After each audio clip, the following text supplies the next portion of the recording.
আপনাদের সঙ্গে আছি আমি হারুনুর রশিদ। দর্শক, বদরগঞ্জ থানার ওসির সৎসাহস নেই ২১-এর চোখের মুখোমুখি হওয়ার। তিনি রীতিমতো আমাদের দেখে পালিয়ে যান। তবে এসপি বলেছেন পালিয়ে যাওয়া বলা ঠিক হবে না। ওসি নাকি ২১-এর চোখকে এড়িয়ে গেছেন। মোটরসাইকেলে পালিয়ে গেলেন বদরগঞ্জ থানার ভারপ্রাপ্ত কর্মকর্তা তোবারক আলী সরকার। আমরা গিয়েছিলাম দুই নারীকে নির্যাতনের চার্জশিট সম্পর্কে তার কাছে জানতে। চার্জশিটে তোবারক আলী দৈনিক খবরপত্র বদরগঞ্জ উপজেলার প্রতিনিধি ফয়সাল সরকারকে 46 এবং দৈনিক আজকালের খবরের বদরগঞ্জ উপজেলার প্রতিনিধি আকাশ রহমানকে 47 নম্বর আসামি করেছেন। এর আগে আমরা থানায় গিয়ে দেখি ভারপ্রাপ্ত কর্মকর্তা তোবারক আলী থানায় নেই, বিশ্রামে আছেন।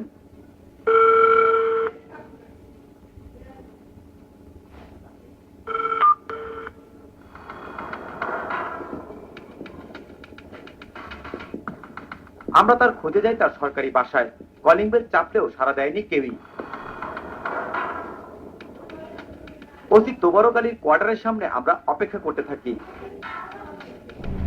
এরই মধ্যে সেখান থেকে আমাদের উঠিয়ে নিতে আসেন ওসির এক আস্থাভাজন পুলিশ কর্মকর্তা।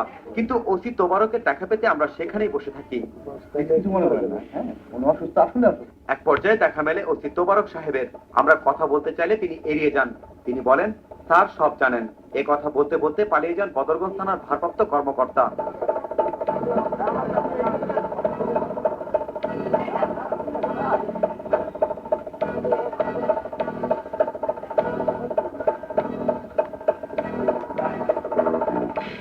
তার কথা মতো আমরা যাই তার স্যার মানে রংপুর জেলা পুলিশ সুপারের কাছে।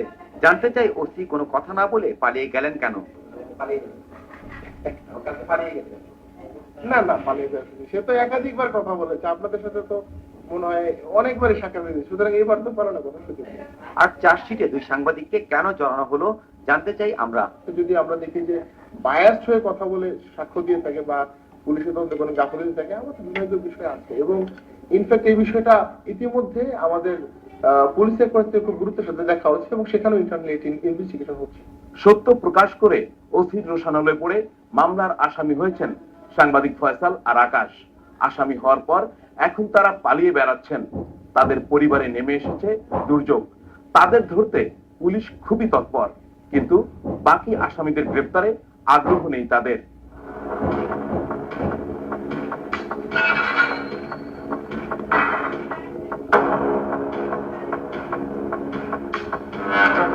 চারদিকে অন্ধকার। গ্রামের আঁকাবাঁকা মেঠো পথে এগিয়ে চলে ২১-এর চোখের অনুসন্ধানী দল।